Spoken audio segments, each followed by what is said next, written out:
AITA for ruining my daughter's perfect life after she heartlessly kicked me out? My name is Gregory Harlan, and at 61 years old, mornings have become a kind of slow ritual that I had never planned, but which took shape one way or another. I wake up before the sun, not out of discipline, but because men my age simply do not sleep like they used to. My knees usually wake me up well before my alarm can. I walk to the kitchen, one hand brushing the wall to keep my balance, and I put the kettle on the stove. It lets out a soft whistle as if clearing its throat. I always let it boil a little longer than necessary, just to fill the silence. For years this silence felt lonely. Now it feels like the only part of the day that still belongs to me. I sit at my old oak table, the same one covered in scratches from school projects, broken toys, and bills I used to worry about. And my eyes turn to a framed photograph leaning against the sugar bowl. Samantha, my daughter, at 18 years old, and a smile big enough to hold up the entire world. Back then she gripped my arm as if she was afraid I would disappear. Some mornings I run my thumb over the frame and think, where did that little girl go? But life goes on. Children grow up, and gratitude, well, gratitude fades if you are not careful. Most would say my life is modest. A small two-bedroom house on the north side of Columbus, Ohio. The peeling paint around the windows. A leaning fence like an old man trying to catch his breath. But inside it was mine. Every creak, every memory, every endless night looking for a way to give Samantha more than I had myself. And for a long time I thought that was enough.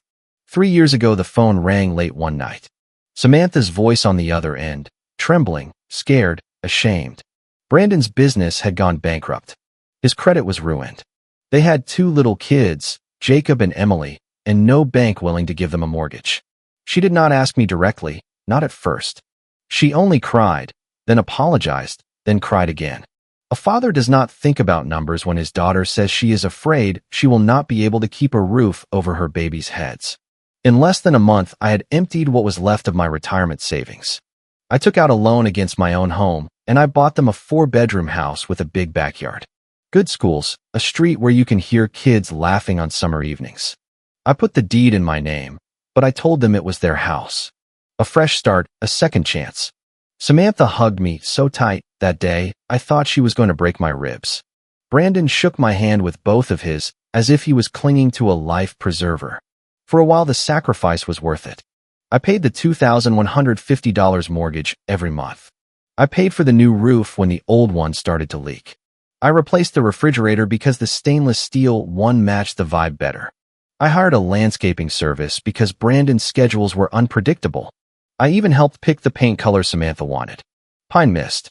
Every time I suggested the idea that one day he would take over the payments, Samantha's smile softened into that familiar old expression she used when she wanted to bend a rule. Dad, not yet. Maybe in the spring. And I believed her, or maybe I wanted to believe her. The silent sacrifices pile up in ways people do not see. A postponed dental appointment, a car that needs a tune-up, soup for dinner because the grocery budget is too tight after another mortgage payment. But I told myself it was temporary, that one day he would manage on his own, that one day Samantha would look at me and feel gratitude, like when she used to draw pictures and stick them on the fridge. Most mornings I sat with my tea and watched the sunlight slide across the kitchen floor. A simple golden band illuminating the room enough to make it feel alive. And for a moment, just a moment, I felt everything was finally stable. I remember one Tuesday clearly, the whistle of the kettle fading, a melody humming in the back of my mind, a name long forgotten. The world felt soft, calm, familiar. Then my phone vibrated. Samantha's name appeared on the screen. Her voice when I answered had that slight tension I had learned to recognize. Not fear, not worry, something else, control. Dad, can you come over? We need to talk. She did not say what it was about. She did not need to. I could hear something in the space between those words, something sharp, something rehearsed. I grabbed my coat, closed the door, and stepped out into the crisp morning air without knowing my quiet life had just taken its last easy breath. I did not know it then, but that early morning silence would be the last true peace I would feel for a long time. I drove for 15 minutes to their house with a weight sinking in my stomach. 15 minutes is not a long drive, but somehow I felt I had aged twice as much when I parked on their street. The house looked perfect from the outside, quiet, bright, spotless in all the ways that made me proud. Freshly painted trim, not a toy out of place on the lawn. Everything looked peaceful. Funny how a house can look peaceful even when the people living in it are in the middle of a storm. I rang the doorbell out of habit, even though Samantha always told me it was not necessary. "It is your house too, Dad," she used to say. But today it felt nothing like my house. Brandon opened the door. One look and the worry in my stomach doubled. No smile, no warm greeting, just a stiff nod and a soft, "She is in the living room." I walked in, and the air felt colder than usual. Not cold in temperature, but distant. The kind of cold that comes from people pulling away. Samantha was sitting on the couch, her back straight, her fingers tightly intertwined, her jaw clenched. She looked like someone ready to give a prepared speech, not talk to her father. "Where are the kids?" I asked softly. "Upstairs," she said, without warmth, without softness. I sat across from her, giving her space. "What is going on?" She took a breath like someone preparing to jump into freezing water. "Dad, we need to talk about the house." I nodded. "All right, I am listening." She exchanged a look with Brandon and then turned back to me. "We think it is time you transfer the property to our names." My heart skipped a beat. Not fear, surprise. "Transfer the house," I repeated slowly. "To us?" She said with complete certainty, "Without the mortgage in your name, without any more payments.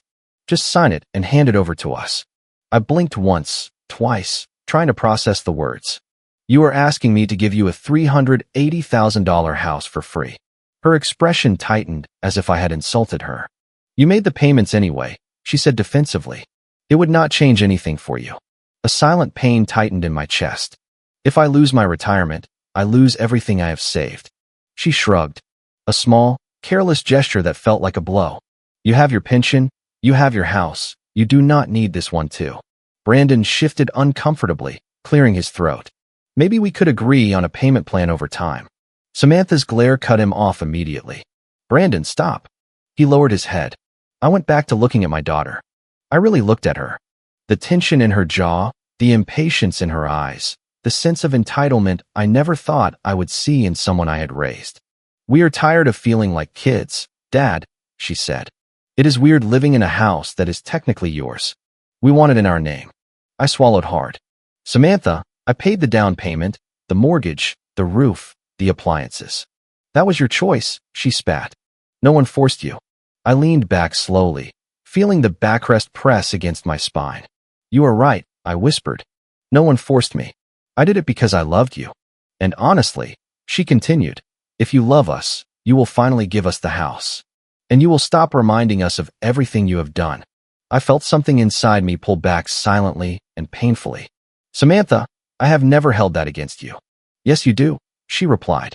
"Every time you mention the payments or the money, it sounds like you were keeping score." That was a lie, but maybe she believed it. I exhaled slowly. "If I sign this house over, I have nothing left." Her expression hardened into something I barely recognized. "That is not my problem," she said coldly. "We need stability. If you cannot give it to us, maybe you should leave." The word hit me like a hammer. Leave. My jaw tightened. My hands shook slightly. "You are asking me to ruin myself." She crossed her arms. "It is your choice. We are doing what is best for our family." "Our family," I repeated quietly. And she did not answer. Then came the moment that will replay in my mind for the rest of my life. She stood up, took 2 steps toward me, and with eyes full of something bitter and burning, she shoved me hard. I lost my balance and fell against the coffee table, a jolt of pain running through my hip. Brandon jumped up immediately. "Samantha, what are you doing?" But she shoved me again, and this time I fell onto the hardwood floor. My head struck it with a thud that left me dazed. "Get out," she screamed. "Get out, and do not come back." Brandon ran over to help me. He was pale, shaking. "Gregory, my God, are you okay?" "I am so sorry, so sorry." But Samantha had already turned her back, arms crossed, rigid, unwavering.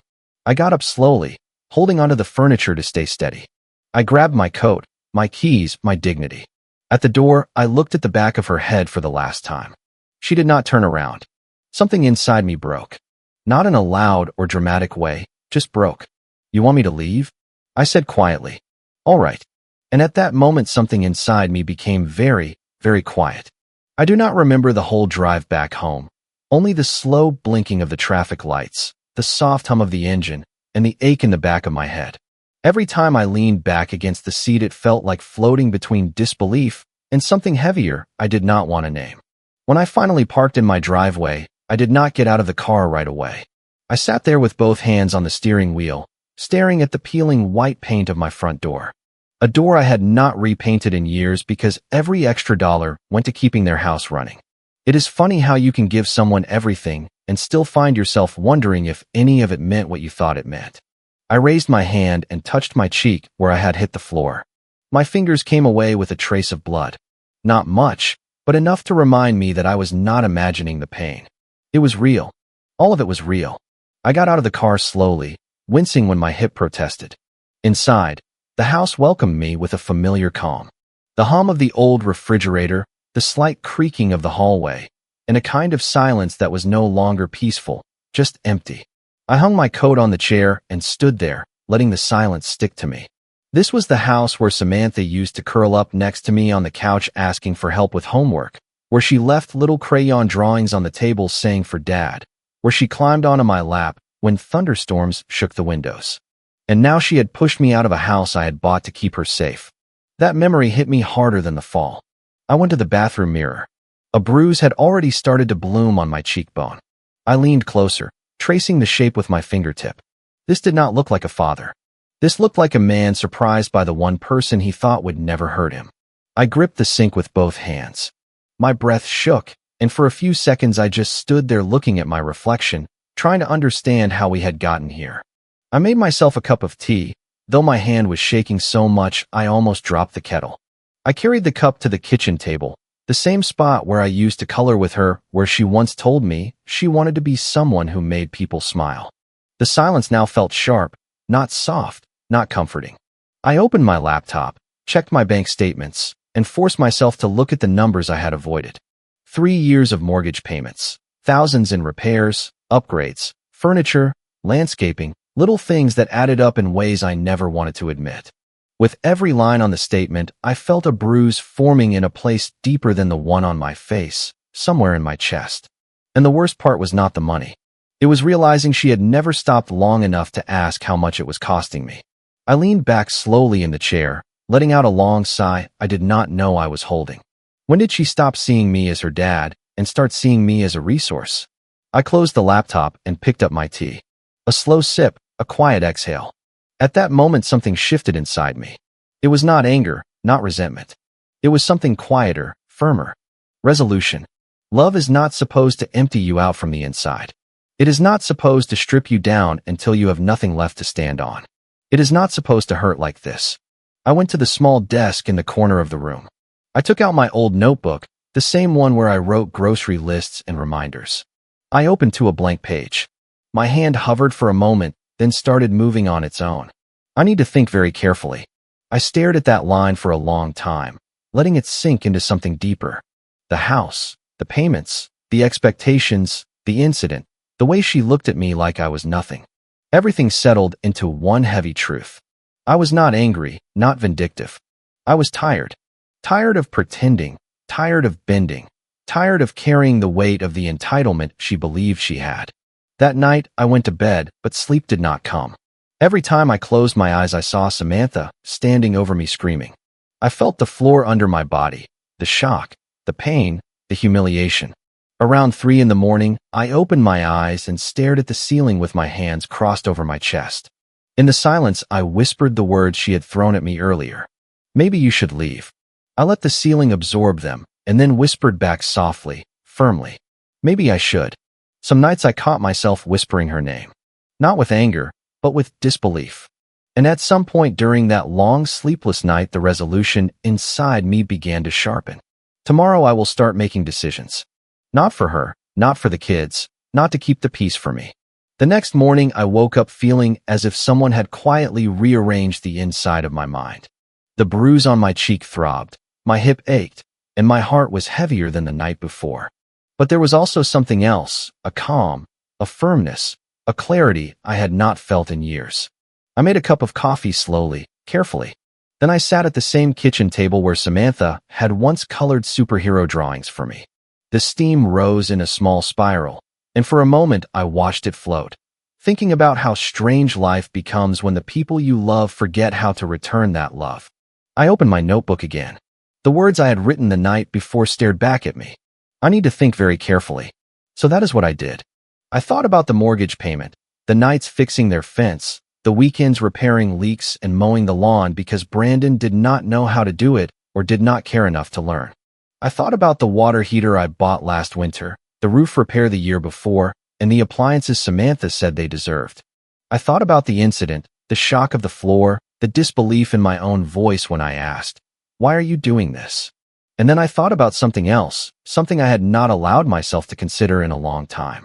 What would my life look like if I stopped saving hers? I picked up my phone and searched for the number I needed. My finger hesitated for barely a second, then I pressed call. Mortgage services. This is Sarah. How can I help you today? My voice did not shake at all. Hello, my name is Gregory Harlan, and I need to cancel the automatic payments on my property immediately. There was a slight pause, the kind of silence where you can hear someone blink. Of course, sir. Are you experiencing financial difficulties? I exhaled slowly. No. I have simply decided to stop paying for a house where I am no longer welcome. Another, heavier pause. This time I understand. I can stop the next payment right now. Please do. The woman typed for several seconds, the keys echoing through the receiver like small nails driven into wood. It is done, Mr. Harlan, but you should know that without payments the property will eventually go into default. I know. And letting the house go into foreclosure was not my plan, but it was one of the options, a powerful one. While she transferred me to the account management department, I walked to the window and watched the thin winter light stretch across my yard. My house was old, worn, but it was mine, paid off, built with real sacrifices, not expectations. I was not afraid of losing the little I had left. What scared me was realizing how close I had come to giving everything to someone who would not have blinked while taking it. I understand you are considering changes to your mortgage. I nodded even though she could not see me. Yes, I would like to know my options for selling the property. She asked the usual questions. Was it occupied? Did the occupants have a contract? Was there an agreement giving them a legal right? No, I said. They are family. They live there because I allowed them to. Then, as the owner, you can sell whenever you want. You only need to give the proper notice. Proper notice. 30 days, maybe less. When I hung up, the calm in my chest had taken root even deeper. It was not revenge born of anger. It was the quiet correction of a boundary I should have set years ago. I sat down again, this time opening my contacts to a name I had not called in years. Linda, a real estate agent, answered on the second ring. Well, if it is not my favorite Harlan, what can I do for you? Her voice alone made something inside me relax. Linda, I need help. Real help. The warmth vanished from her tone instantly. What happened? I told her. Not everything, just what mattered. The incident, the words, the feeling of entitlement, the coldness in my daughter's voice. Linda did not interrupt, was not surprised. She just listened like someone who truly cares. When I finished, she let out a slow sigh. Gregory, I am truly sorry. No father deserves that. No one. I am tired, I said quietly. I need to get my life back, and I have to start with that house. Then we start this very day, she replied. I will come by this afternoon to prepare the paperwork, and Gregory, we will do this with dignity. Dignity, the one thing I had silently given up for years without realizing it. I thanked her, hung up, and leaned back in my chair. In the midst of the calm, I whispered again the phrase Samantha had thrown at me like a rock. Go away. I will leave, but not the way she wanted. I stood up, squared my shoulders, and walked to the window again, feeling something inside me settle like dust after a long storm. The stage was set, the pieces were in motion. All I had to do was wait. Linda moved faster than I expected. By Thursday morning, a discreet real estate sign was on the corner of the lawn, placed at an angle subtle enough that Samantha would not notice it immediately, but visible to anyone driving by.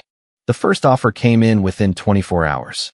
2 more appeared the next day, all above the asking price. I did not feel triumphant or even relieved, just firm like a man who had finally stopped sinking. But Samantha saw the sign on the 3rd day. I knew the exact moment she did because my phone lit up with 5 missed calls in a row and then a 6th vibrating on the table like a frantic plea. I did not answer. Not yet. I waited until the house was officially under contract. Until the ink touched the paper. Until Linda slipped the documents into my hands with a professional and quiet certainty. Only then did I call my daughter back. She answered on the first ring. Dad, what is this? There is a sign outside the house. You are selling it? You need to come here right now. This has to be a mistake. Her voice was shaking. Not from remorse, but from fear. Samantha, I said softly. It is not a mistake. She remained silent, completely silent. I could almost hear the room around her freeze. Dad, you cannot do this. You cannot just sell our house. It is not your house, I replied. It never was. You live there because I allowed it. And the kids? She cried. What about the kids? Do you expect us to end up homeless? You would think her voice might soften, break with apologies or humility, but no. It sharpened even more. You are punishing us, she spat. Are you doing this to get revenge on me? I closed my eyes for a moment, taking a deep breath. No, I said. It is not a punishment, it is a consequence. There is a difference. She let out a bitter, shaky laugh. So you are going to ruin our lives over an argument, over a bad day. I pictured the bruise on my cheek, the burn in my hip, the way she stood over me and told me to leave. What happened that day was more than just words, I replied calmly. She had no answer to that. When she finally spoke again, her voice was smaller. Dad, please do not do this. We can fix everything. We can talk. We can work out an agreement. There it was. The excuse that was not one, the desperation that only appears when someone realizes the safety net is gone. Samantha, I said, keeping my voice steady. If you had apologized before seeing the for sale sign, things might have been different. Silence again. Heavier this time. You made your choice. I continued. I am making mine. My calmness seemed to scare her more than any anger. You are going to regret it, she whispered. Maybe, but I doubted it. After hanging up, Linda sent me the final documentation. I signed slowly, my pen gliding over the pages like a period at the end of a long and painful sentence. The closing date was set. 2 weeks. I did not go near the house. I let the process unfold in professional hands. Quiet, clean, methodical, without confrontation, without screaming, without a spectacle. Justice does not need an audience. A few days later, Brandon showed up at my door. I watched him through the peephole, shoulders slumped, hands stuffed in his pockets. For a moment, I considered opening it, but then I remembered the look in Samantha's eyes when she shoved me. The coldness, the entitlement. I stepped back. Some doors stay closed for a reason. 2 days before closing, I received a message from Brandon's mother, a picture of my grandchildren. 2 little drawings, one of a gray-haired man, one of a woman with long curls. Underneath, with shaky letters, "We love you, Grandpa." I sat on the edge of the bed and held the phone against my chest. The kids were never the problem. The night before the sale closed, I walked through my own house, running my hand along the hallway wall, straightening a crooked frame, turning off the lights one by one. A quiet ritual for a man who had finally stopped apologizing for wanting peace. At noon the next day, Linda called. "It is done, Gregory. Congratulations." I thanked her. Although congratulations did not seem like the right word, the relief was not triumphant. It was quiet, like water settling after a long storm. She tried to call again 20 times, then 30. Finally, I stopped counting. I listened to a single voicemail. Just one. "Dad, we do not know what to do. We are packing boxes. The kids are crying. Please, please, call me." I did not want it to go this far. She paused, her voice trembling. "Please do not leave us like this." I held the phone gently, and for a moment I allowed myself to feel everything. The sorrow, the exhaustion, the love, the loss. Then I deleted the message, not out of cruelty but acceptance. She made her decisions. I made mine. That afternoon, I went out onto the porch while the sun went down, painting the sky in soft orange and purple. There was no noise, no tension, no weight in my chest, just silence, just peace. And in that silence, I finally felt free. Sometimes the loudest moment in life is when you say nothing. The morning after closing, I woke up before dawn, not out of pain or worry, just out of habit. Old bones do not easily forget a routine. I made a cup of coffee and stood by the window while the sky lightened. For the first time in a long time, the silence did not feel like something pressing on my chest, but like something opening up. I thought about Samantha, about the house, about those 3 years I struggled to hold together a life that was not mine to support. I thought about the moment she told me to leave and how those very sharp words ended up guiding me to my own peace. Sometimes the harshest words from our children are the ones that finally make us see the truth. And the truth was simple. Love without respect becomes a burden. Sacrifice without gratitude becomes a silent suffering. I was no longer angry, just wiser and maybe gentler than I expected. Selling that house was not revenge, not a punishment. It was a boundary I should have set years earlier, a way of saying without shouting, I am not going to disappear for you. Not like this. When the sun traced its first golden line in the sky, I whispered the phrase from the title once more. My daughter told me to leave. So I sold the house she thought was hers. Not because I wanted to hurt her, but because she needed to learn and I needed to heal. I hope one day she will understand the difference. I hope my grandchildren will grow up knowing that love can be firm and yet kind. That a father's heart can break and continue to beat with grace. That a family is built with mutual respect, not with demands. And while I held that warm cup in my hands, a silent truth settled over me. Maybe justice is not loud. Maybe it is not fast. Maybe it is simply the moment you fall asleep in peace knowing you chose dignity over destruction. And maybe, just maybe, that is enough. Comment. Watching this story reminded me how deeply we all need to protect our own peace. I've learned that setting firm boundaries is one of the most loving things we can do for ourselves. When we keep pouring everything out without any return, we slowly lose the ability to stand strong. Stepping back and choosing calm can feel scary at first, but it often becomes the start of real healing. Taking responsibility for our own well-being isn't selfish. It's the foundation that lets us show up better for the people we love. True kindness always requires mutual respect. Otherwise, it turns into something that quietly drains us. I hope this encourages you to pause and look at the relationships in your life with fresh eyes. Healing begins the moment we decide we are worthy of dignity and a little quiet in our days. Real family grows when everyone learns to honor each other's worth instead of just making demands. Thank you for spending this time with me, and I hope you walk away feeling a bit more ready to choose peace for yourself. If you like the stories, don't forget to leave a comment and support the channel by subscribing. See you in the upcoming stories.